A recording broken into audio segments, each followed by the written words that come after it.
Hello बच्चों, मेरा नाम डॉक्टर कपिल जैन, आपका केमिस्ट्री प्रोफेसर।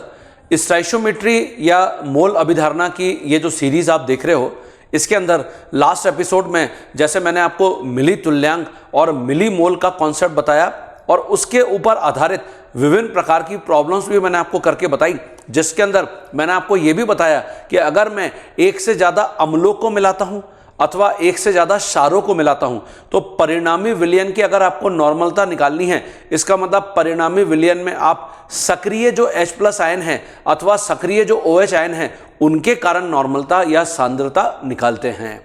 आज मैं आपको यहां पर बता रहा हूं कि अगर मैं अम्ल या क्षार मतलब अम्ल और क्षार को मिलाता हूं अथवा ऑक्सीकारक तथा अपचायक को मिलाता हूं तो इस प्रक्रम को, इस प्रोसेस को हम न्यूट्रलाइजेशन बोलते हैं। क्या बोलते हैं? न्यूट्रलाइजेशन। तो देखिए मैंने यहां पे लिखा हुआ है न्यूट्रलाइजेशन प्रोसेस। न्यूट्रलाइजेशन प्रोसेस, इसको हम बोलते हैं उदासीनीकरण। उदासीनीकरण अभिक्रिया, उदासीनीकरण प्रक्रम बोल लीजिए आप। इसकी क्या परिभाषा है? जब मैं अम्ल और क्षार को मिलाता हूं तो ऑब्वियसली अम्ल और क्षार के मध्य में क्या अभिक्रिया होगी? ये देखिए, अम्ल क्या प्रदान करता है? H+ ion. क्षार क्या प्रदान करता है? OH ion. इसका मतलब दोनों की अभिक्रिया से क्या बन जाएगा? वाटर। तो इसका मतलब अगर बराबर बराबर मात्रा में अम्ल और क्षार ने H+ और OH आयन प्रदान किए तो फिर पूर्णतः वाटर बन जाएगा, जिसको कहते हैं पूर्ण उदासीनीकरण, कंप्लीट न्यूट्रलाइजेशन। और अगर ऐसा हुआ कि अम्ल ज्यादा है क्षार कम है तो ऑब्वियसली परिणामी विलयन में जल तो बनेगा ही, उसके साथ साथ कुछ H+ आयन भी रह जाएंगे। या फिर उल्टा सोच लीजिए, क्षार ज्यादा है अम्ल कम है तो फिर परिणामी विलयन में वाटर के साथ साथ कुछ OH आयन रह जाएंगे। तो इस स्थिति को हम बोलते हैं आंशिक उदासीनीकरण, पार्शियल न्यूट्रलाइजेशन। तो देखिए मैं यहां पे सबसे पहले न्यूट्रलाइजेशन प्रोसेस की परिभाषा ही लिखा हूं बच्चों। जब अम्ल को क्षार के साथ अभिक्रिया कराई जाती है या फिर जब ऑक्सीकारक को अपचायक के साथ अभिक्रिया कराई जाती है तब उदासीनीकरण होता है। ठीक है, तो अम्ल अथवा क्षार की अभिक्रिया और या फिर ऑक्सीकारक तथा अपचायक की अभिक्रिया। उदासीनीकरण के जो प्रकार हैं उसमें एक तो पूर्ण उदासीनीकरण है और एक आंशिक उदासीनीकरण है।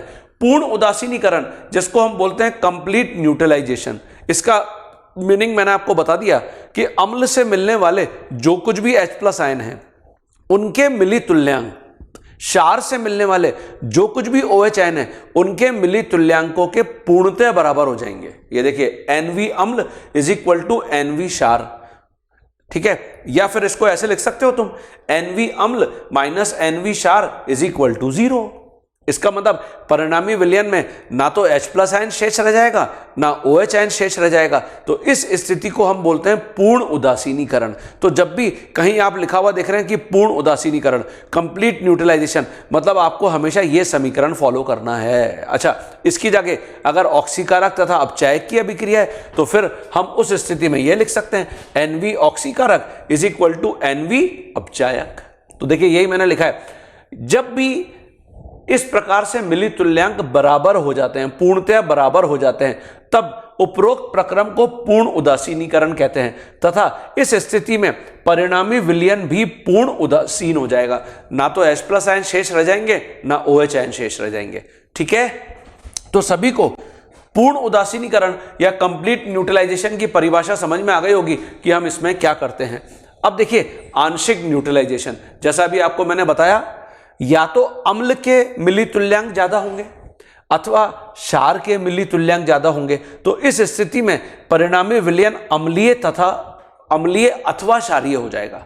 और जैसा कि मैंने आपको बताया, या तो अम्ल से मिलने वाले जो H+ आयन है उनके मिली तुल्यांक क्षार से मिलने वाले जो OH आयन है उनके मिली तुल्यांकों से ज्यादा हो गए। या फिर उल्टा सोच लीजिए कि क्षार से मिलने वाले जो OH आयन के मिली तुल्यांक है वो अम्ल से मिलने वाले जो H+ आयन है उनके मिली तुल्यांकों से ज्यादा हो गए। तो इस स्थिति में परिणामी विलयन या तो अम्लीय हो जाएगा या फिर क्षारीय हो जाएगा। इसलिए हम इसको बोल रहे हैं आंशिक उदासीनीकरण, पार्शियल न्यूट्रलाइजेशन। ठीक है, तो अगर इस स्थिति में तुमको परिणामी विलयन में H+ या OH आयन पता करने कितने हैं तो तुम इस समीकरण का उपयोग कर सकते हो। यह समीकरण देखिए, NV अम्ल माइनस NV क्षार इज इक्वल टू NV परिणामी। ठीक है, और इसका मतलब क्या है कि जब भी मैं अम्ल को क्षार में मिलाऊंगा तो उनके जो मिली तुल्यांक है वो घटाए जाते हैं, जिससे कि मुझे परिणामी विलयन में H+ अथवा OH आयन के मिली तुल्यांक पता चलते हैं। तो ये हम यहां पे नोट में लिख सकते हैं। ये देखिए, जब भी अम्ल को क्षार में मिलाया जाता है तो परिणामी विलयन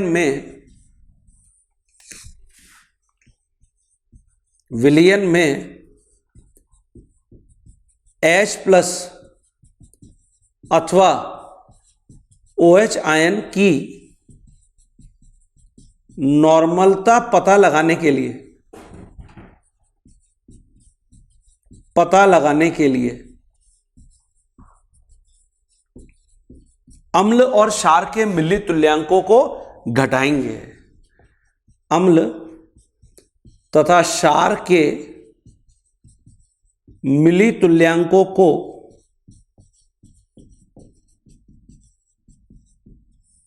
घटाएंगे। ये देखिए, ठीक है बच्चों। तो ये आपको जो आप लास्ट एपिसोड में सोच रहे थे कि सर जब हम अम्ल को क्षार में मिलाएंगे तो क्या होगा, तो वो आपके सामने मैंने आपको बता दिया है, वो ये होगा।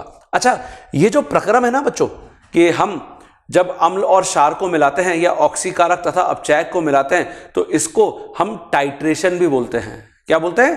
टाइट्रेशन। तो टाइट्रेशन अभिक्रिया एक ऐसी प्रोसेस, एक ऐसा प्रक्रम है जो लेबोरेटरी में किया जाता है, और लेबोरेटरी में करने पर अम्ल को क्षार के साथ अभिक्रिया कराई जाती है अथवा ऑक्सीकारक को अपचायक के साथ अभिक्रिया कराई जाती है। तो मैं अब आपको 1 बाय 1 कुछ प्रॉब्लम्स यहां पर करके बताऊंगा। सबसे पहले ये पॉइंट सारे अपनी कॉपी में लिख लीजिए। देखिए बच्चों, जैसे 1 बाय 1 कुछ प्रॉब्लम्स मैं आपको यहां पर बताता हूं तो इससे आपको और कॉन्फिडेंस आएगा।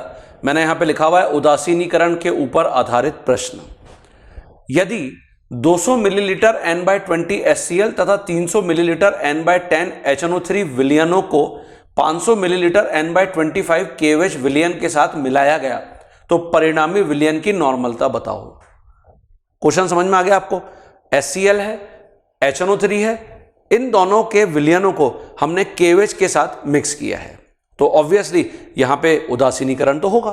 तो सबसे पहले मुझे पता ये कर लेना चाहिए कि ये जो तीनों विलयन हैं इसमें जो मिली तुल्यांक हैं H+ और OH आयन के वो कितने कितने हैं। तो देखिए, मैं यहां पे लिखूंगा, मान लेता हूं N1V1 जो HCl है उसके मिली तुल्यांक हैं, और ऑब्वियस है जैसा कि हम पढ़ के आ रहे हैं तुल्यांक का नियम, इससे मिलने वाले जो H+ आयन है उसके भी मिली तुल्यांक N1V1 होंगे।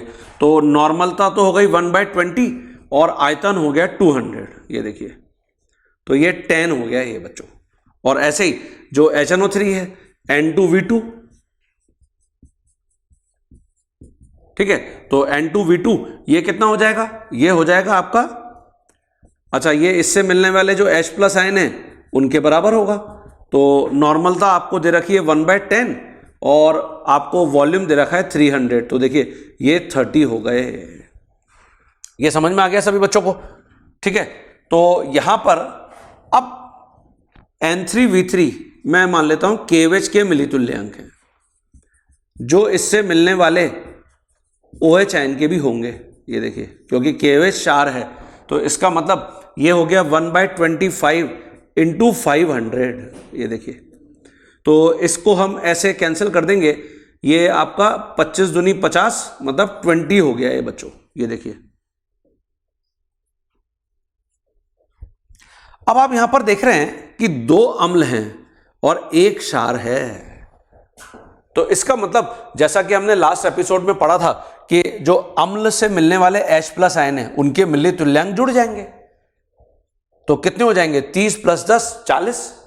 और जो क्षार है वो सिर्फ 20 ही मिली तुल्यांक प्रोड्यूस कर रहा है OH आयन के। इसका मतलब 40 और 20 कौन ज्यादा है? 40, जिसमें से बराबर बराबर मिली तुल्यांक तो उदासीन हो जाएंगे।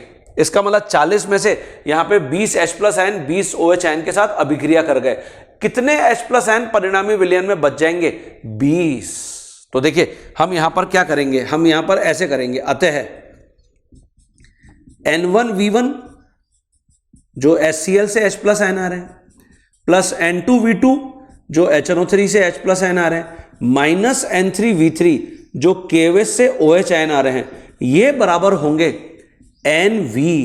ये परिणामी विलयन है। और परिणामी विलयन में मैंने आपको क्या बताया, कौन ज्यादा है? H+ ion. ये देखिए बच्चों, ठीक है। तो ये हो गया आपका 10 + 30 - 20 और is equal to NV of H+ ion. ये देखिए बच्चों, तो समझ में आ गया सभी को? वंस अगेन मैं रिपीट करता हूं, मैंने क्या बोला? 2 अम्ल हैं, 1 क्षार है।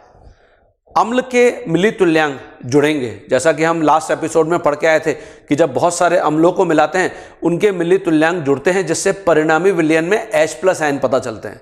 और ऐसे अगर बहुत सारे क्षार होते तो क्षारों के मिली तुल्यांक जुड़ जाते, जिससे कि परिणामी विलयन में OH आयन पता चल जाते।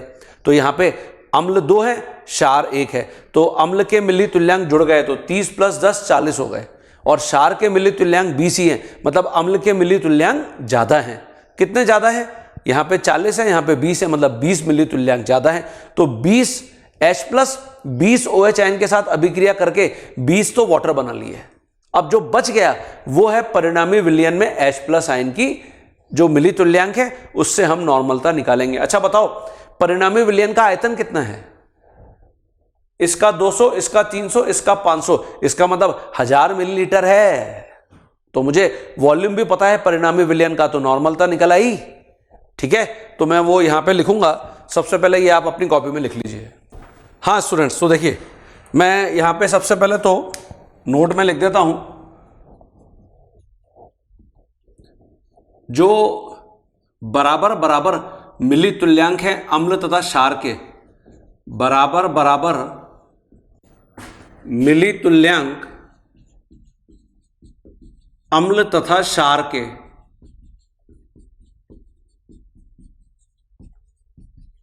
ये तो पूर्णतया उदासीन हो जाएंगे, पूर्णतया उदासीन हो जाएंगे।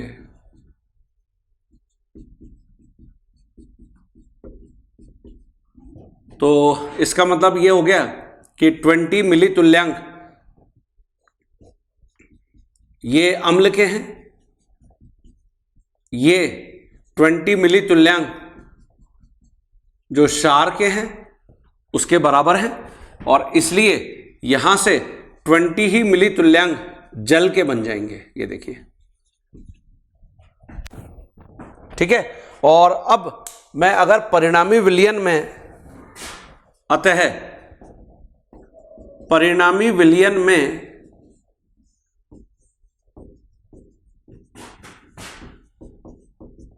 H+ आयन की सांद्रता जो नॉर्मलता की टर्म्स में हम कैलकुलेट कर रहे हैं,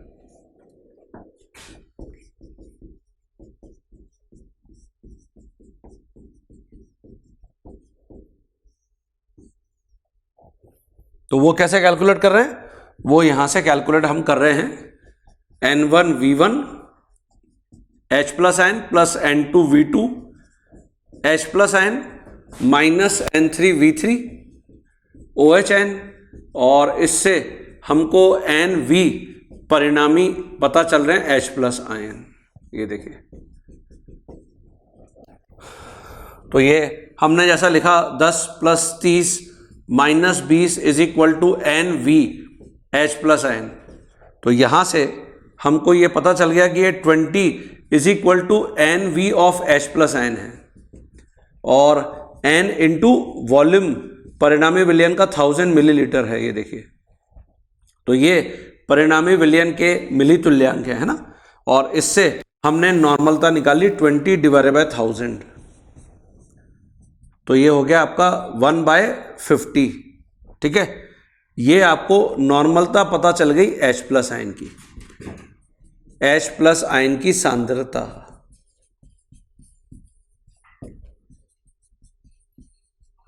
ठीक है बच्चों, तो सांद्रता इसका मतलब कॉन्सेंट्रेशन, जो कि नॉर्मलता एक प्रकार है। ये देखिए, तो यही हमको यहां पे कैलकुलेट करना था। ठीक, क्लियर है सभी स्टूडेंट को? अगला प्रॉब्लम देखें। चलिए पहले ये लिख लीजिए सभी। हाँ बच्चों देखिए, जो मैंने अगला प्रॉब्लम लिखा है, यहां पे मैंने लिखा है 300 मिलीलीटर N/10 HCl को 600 मिलीलीटर N/20 NaOH के साथ मिलाया गया, तो परिणामी विलयन की नॉर्मलता बताओ। तो देखिए यहां पे जैसे हम देख रहे हैं कि एक तो HCl है और एक NaOH है। मान लेता हूं कि N1V1 मिली तुल्यांक है HCl के, जो इससे मिलने वाले H प्लस आयन के भी हैं। तो 1/10 इंटू 300, इसका मतलब ये 30 हो गए। और ऐसे ही जो NaOH है N2V2, ये NaOH के मिली तुल्यांक हैं, इससे मिलने वाले OH आयन के भी इतने ही होंगे। तो ये हो गया आपका 1/20 इंटू 600। ये देखिए, तो इसका मतलब ये भी 30 आ गया। अब आप क्या देख रहे हो? अब आप देख रहे हो कि जितने H प्लस आयन है उतने ही OH आयन है। इसका मतलब, क्योंकि यहां पर N1V1 जो H प्लस आयन है वो N2V2 OH आयन के बराबर हैं। ये भी 20, मतलब ये भी 30 और ये भी 30। ये देखिए, तो इसलिए हम यहां बोलेंगे कि परिणामी विलयन उदासीन होगा, पूर्णतया उदासीन होगा।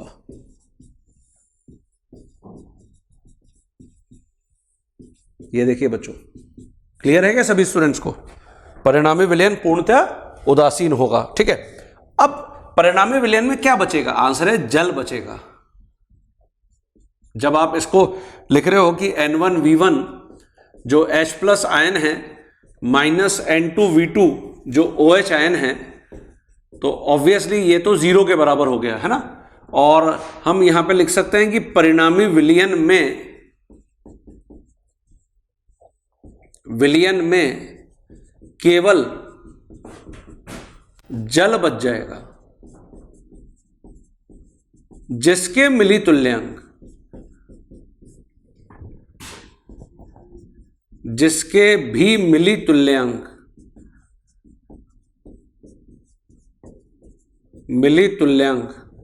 कितने हो जाएंगे? आंसर है 30 हो जाएंगे। ये देखिए, तो जो आपसे पूछा गया था कि परिणामी विलयन की नॉर्मलता बताओ, तो परिणामी विलयन में कोई भी सक्रिय आयन तो रहा नहीं, ना तो H प्लस आयन बचा, ना OH आयन बचा। तो इसलिए यहां पर अब अगर मैं परिणामी विलयन जिसके अंदर की जल बचा हुआ है, इसके मिले तुल्यांक हमने निकाले 30, तो हम इसी की नॉर्मलता निकाल पाएंगे। समझ रहे हैं आप? परिणामी विलयन का आयतन कितना है? परिणामी विलयन का आयतन, तो परिणामी विलयन का आयतन यहां पे 300 प्लस 600 900 मिलीलीटर है। ये देखिए, तो इसलिए मैं यहां से कैलकुलेट कर सकता हूं वाटर की नॉर्मलता, तो ये 30 डिवाइडेड बाय 900 हो जाएगा। 1/30 आ गई नॉर्मलता। तो यही कैलकुलेट कर पाएंगे आप। तो ये आपको समझ में आ गया कि यही पूर्ण उदासीनीकरण प्रक्रम था। ये देखिए, पूर्णतः उदासीन हो गया विलयन। तो यही मतलब होता है कि जब सभी अम्लों के मिली तुल्यांक सभी क्षारों के मिली तुल्यांक के पूर्णतः बराबर हो जाते हैं। तो अगला प्रॉब्लम लिखते हैं। सबसे पहले ये लिख लीजिए अपनी कॉपी में। देखिए बच्चों, अगला प्रॉब्लम समझिए जरा सभी। 30 मिलीलीटर अम्लीय विलयन दे रखा है, जो कि 0.2 नॉर्मल 15 मिलीलीटर क्षारीय विलयन से पूर्णतः उदासीन होता है। तो फिर बोल रहा है अम्ल की सांद्रता बताओ। ऑप्शंस में आपको नॉर्मेलिटी दे रखी है। देखिए, तो सांद्रता का एक प्रकार नॉर्मेलिटी है, अगला प्रकार मोलरिटी है, ये हमको अब पता है। ठीक है, तो यहां पर मुझे बोल रहा है पूर्णतः उदासीन। ये देखिए, पूर्णतः उदासीन। तो पूर्णतः उदासीन, इसका क्या मतलब है? इसका मतलब है कि मान लेता हूं N1V1 अम्ल के मिली तुल्यांक हैं, जो कि N2V2 क्षार के मिली तुल्यांक के पूर्णतः बराबर होंगे, ये मतलब है। ठीक है, अब मुझे अम्ल की नॉर्मेलिटी निकालनी है, तो ये देखिए N1, क्या मुझे इसका वॉल्यूम पता है? हाँ 30 मिलीलीटर। क्या मुझे क्षार की नॉर्मेलिटी पता है? हाँ 0.2। क्या मुझे इसका आयतन पता है? हाँ 15 मिलीलीटर। तो मैं इससे बहुत आसानी से अम्ल की नॉर्मलता निकाल सकता हूं। तो 0.2 मल्टीप्लाई बाय 15 डिवाइड बाय 30, ये देखिए, तो ये 15 से 32 टाइम्स कैंसिल हो जाएगा, हमको 0.1 नॉर्मल मिल जाएगा। अगर आप ये 0.1 नॉर्मल वापस यहां रखोगे, आप देखोगे अम्ल के मिली तुल्यांक क्षार के मिली तुल्यांक के पूर्णतः बराबर हैं। तो मैं यहां पे लिख सकता हूं क्षार की सांद्रता, क्षार की पूछ रहा था, अम्ल की पूछ रहा था, तो अम्ल की सांद्रता,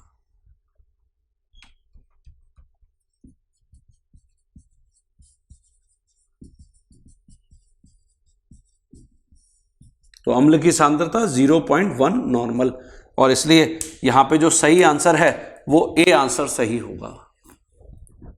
ठीक है ना बच्चों? तो अगली प्रॉब्लम को देखें। क्लियर हो गया? चलिए इसको लिख लीजिए सभी।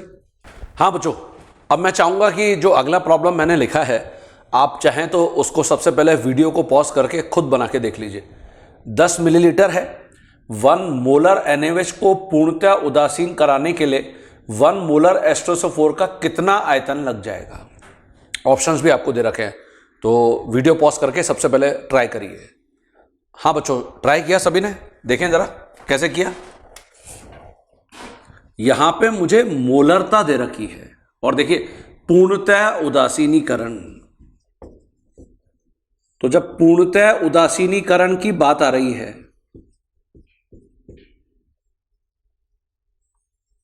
तो इसका मतलब क्या है? इसका मतलब है कि मैं अगर N1V1 मान लूं कि NaOH के मिली तुल्यांक हैं, तो ये N2V2 H2SO4 के मिली तुल्यांक के बराबर होंगे। ये देखिए, यही मतलब हुआ। अब सबसे पहले हमको यहां पर गिवन है NaOH की मोलरता। ये देखिए M1 गिवन है NaOH का। कितना गिवन है? ये 1 गिवन है। और हम जानते हैं NaOH के लिए जो नॉर्मलता है वो मोलरता के बराबर होती है। इसका मतलब ये तो N1 भी है, ये देखिए। तथा जो H2SO4 है, H2SO4 के लिए जो नॉर्मलता है वो 2 टाइम्स होती है मोलरता के। तो मोलरता कितनी दे रखी है? 1। इसका मतलब 2 × 1, इसका मतलब ये N2 हमने माना था, तो N2 की वैल्यू जो 2m2 लिख सकते हैं, तो 2 × 1 मतलब 2 हो गई। तो इसका मतलब अब मैं यहां पर लिख सकता हूं N1, मुझे NaOH का पता है 1 है, इंटू इसका वॉल्यूम 10 मिलीलीटर। ये देखिए NaOH के मिली तुल्यांक आ गए, और ये बराबर होंगे H2SO4, जिसके लिए N2 का मान मैंने 2 लिख रखा है, और मुझे वॉल्यूम निकालना है यहां पे। तो यही हमको करना था। तो ये हो जाएगा 10 divide by 2 is equal to ये H2SO4 का वॉल्यूम आ गया। तो कितना मिलीलीटर आ गया? ये 5 मिलीलीटर आ गया। यही आंसर है, ये देखिए। तो हमको बी आंसर को टिक करना है बच्चों। क्लियर है? तो आपने अपने आंसर को चेक किया होगा कि आपने क्या बनाया। अगर सही कर दिया तो बहुत बढ़िया, वेरी गुड। और अगर कुछ भी मिस्टेक कर दिए, एरर कर दिए, तो चेक करिए अगली प्रॉब्लम में अब ये नहीं होनी चाहिए। ठीक है, लिखिए। हाँ बच्चों, देखिए अगला प्रॉब्लम जो है उसको जरा समझिए। 750 मिलीलीटर 0.5 मोलर HCl तथा 250 मिलीलीटर 2 मोलर HCl विलयनों को मिलाने पर बने मिश्रण की मोलरता बताओ। बच्चों आगे जो आप एक चैप्टर पढ़ने जा रहे हैं ना, लिक्विड सॉल्यूशन, आयनिक साम्य भी जैसे है, सब में यह problem as it is repeat होने वाली है। मतलब हमारी जो स्टोइचियोमेट्री या मोल अभिधारणा वाली ये जो सीरीज है, हम इसमें इतनी जो सारे एपिसोड्स को देखे हैं, मेहनत जो हमने करी है, वो एक्चुअली आगे आपको बहुत काम में आने वाली है अगर आपने एक एक पॉइंट को ढंग से समझ लिया है। समझ रहे हैं आप? तो यहां पर आपको बोल रहा है कि मिश्रण की मोलरता बताओ। अच्छा, HCl के लिए मुझे बताओ आप, नॉर्मलता और मोलरता बराबर होती है क्या? हाँ बिल्कुल। तो HCl के लिए क्योंकि J फैक्टर 1 है, इसीलिए जो नॉर्मलता और मोलरता है वो बराबर है। और आपने दोनों ही HCl मिलाए हैं, तो मैं मान लेता हूं कि N1V1 ये पहले वाले HCl के मिली तुल्यांक हैं। तो क्योंकि नॉर्मलता और मोलरता बराबर है तो 0.5 मल्टीप्लाई बाय 750, ठीक है। और ऐसे ही जो N2V2 मैं मान लेता हूं कि दूसरा वाला HCl उसके मिली तुल्यांक है, तो ये 2 × 250, ये देखिए। तो इससे मुझे पता चल जाएगा कि परिणामी विलयन में जो नॉर्मलता है HCl की वो कितनी है। तो N1V1 HCl plus N2V2 HCl, और इससे जो परिणामी विलयन बन रहा है NV, ये मुझे पता चल गया। ये देखिए, तो ये आपको 0.5 multiply by 750 plus 2 × 250 is equal to, ये HCl की परिणामी विलयन में नॉर्मलता है, वॉल्यूम कितना है बच्चों? ये 750 है और वो 250 है, इसका मतलब 1000 मिलीलीटर। तो यहां से जब आप नॉर्मलता निकालोगे HCl की परिणामी विलयन में, तो परिणामी विलयन में नॉर्मलता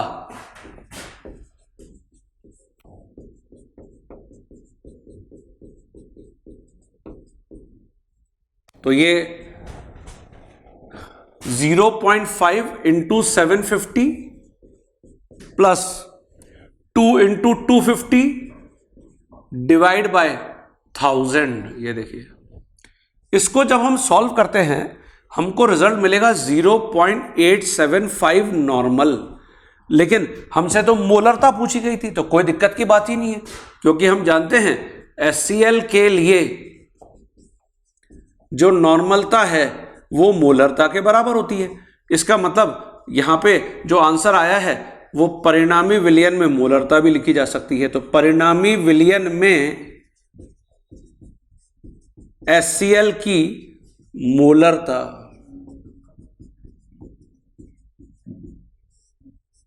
तो ये देखिए, ये 0.875 मोलर ये आंसर है। तो कहां दे रखा है ये आंसर आपको? ये डी ऑप्शन में दे रखा है, इसलिए डी सही आंसर है। ये देखिए, क्लियर हो गया क्या सभी को? तो HCl था तो इसलिए यहां पे कोई हमको प्रॉब्लम हुई नहीं। लेकिन अगर HCl के अलावा कोई दूसरा अम्ल या क्षार होता जिसके लिए J फैक्टर 1 से ज्यादा होता, तो पहले हम मोलरता को नॉर्मलता में परिवर्तित करके ये हम कॉन्सेप्ट अप्लाई करते और फिर वापस नॉर्मलता जो परिणामी विलयन में मिलती उसको वापस मोलरता में परिवर्तित करते। तो इस प्रकार से आप सॉल्व कर सकते हो। ठीक है, आगे बढ़े अगली प्रॉब्लम के ऊपर। सबसे पहले ये लिख लीजिए अपनी कॉपी में। बच्चों देखिए, जो अगला प्रॉब्लम है इसको समझिए, ये भी एक बहुत इंटरेस्टिंग और अच्छा प्रॉब्लम है। 6.3 ग्राम ऑक्सैलिक अम्ल डाइहाइड्रेट का जलीय विलयन 250 मिलीलीटर में बनाया गया।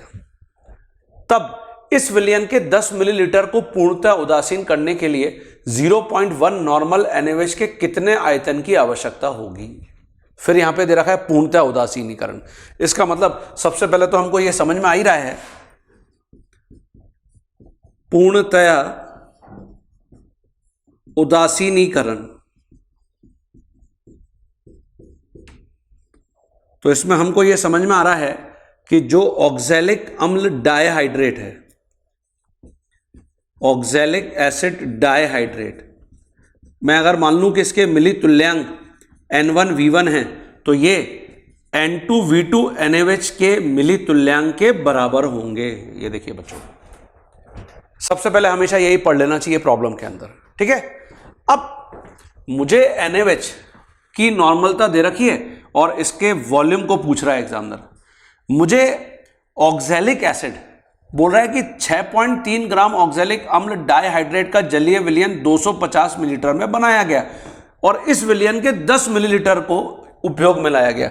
इसका मतलब मुझे V1 दे रखा है 10 मिलीलीटर, तो यहां जो V1 है वो 10 मिलीलीटर है, लेकिन मुझे N1 नहीं दे रखा। क्या मैं N1 निकाल सकता हूं क्या? हाँ, ये देखिए जो ऑक्जेलिक अम्ल है वो ये होता है C double bond OH hold twice और डाइहाइड्रेट मतलब 2H2। ये देखिए, तो क्योंकि ये अम्ल है, इसका जो J फैक्टर होगा वो इसकी क्षारीयता होगी, तो क्षारीयता यहां पे 2 है। ये ऑलरेडी हम डिस्कस करके आ चुके हैं, अभी इसी सीरीज में स्टाइशियोमेट्री में हमने डिस्कस किया है ऑक्जेलिक एसिड, है ना।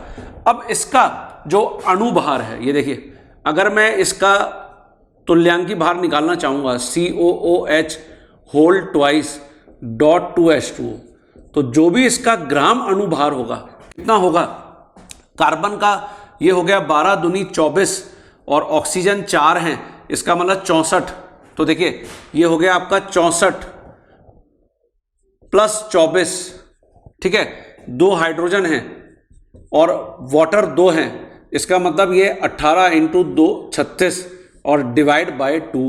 ये देखिए बच्चों, तो ये 36 और 2 38, 24 64 और 38, तो 8 और 4 12 और 4 16, 3 9 और 3 12, 126 ग्राम को हम डिवाइड करेंगे 2 से, इसका मतलब ये तो 63 ग्राम आ गया है। ये देखिए, ठीक है, तो ये सभी स्टूडेंट को क्लियर हो गया। तो मुझे यहां पर तुल्यांकी भार पता चल गया है, तो अब मैं नॉर्मलता निकाल सकता हूं क्या? हाँ, ये देखिए W/E जो ग्राम तुल्यांक ऑक्जेलिक एसिड डाइहाइड्रेट के हैं, डिवाइड बाय, इसको मैं डिवाइड कर दूंगा जो विलियन का वॉल्यूम है। अगर ये मिलीलीटर में है तो मल्टीप्लाई किससे करूंगा? 1000 से। तो देखिए मैं यहां से जो N1 है उसका मान अब आसानी से निकाल सकता हूं। जो भार है ऑक्जेलिक एसिड डाइहाइड्रेट का वो 6.3 ग्राम है, डिवाइड बाय जो तुल्यांकी भार है वो 63 ग्राम है, और कितने विलियन में इसको बनाया गया है? 250 मिलीलीटर में, मल्टीप्लाई बाय 1000। ये देखिए बच्चों, तो ये आपका 250 इंटू 1000 मतलब 250,000 डिवाइड बाय 250, इसका मतलब ये हो गया 0.1 इंटू 4। ये देखिए यही हो गया, ठीक है, तो इसका मतलब ये आपका आ जाएगा 0.4। ये देखिए ये N1 आ गया है। तो अब मैं यहां पे लिख सकता हूं अतः जो हमने लिखा है कि N1V1 ऑक्जेलिक एसिड डाइहाइड्रेट,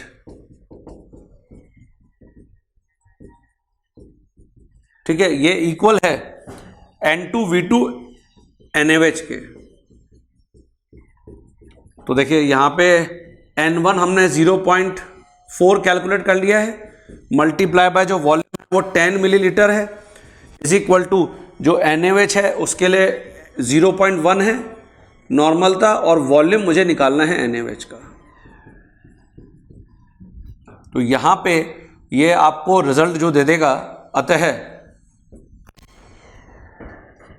ये हो जाएगा 0.4 into 10 divided by 0.1 is equal to NaOH का आयतन वॉल्यूम।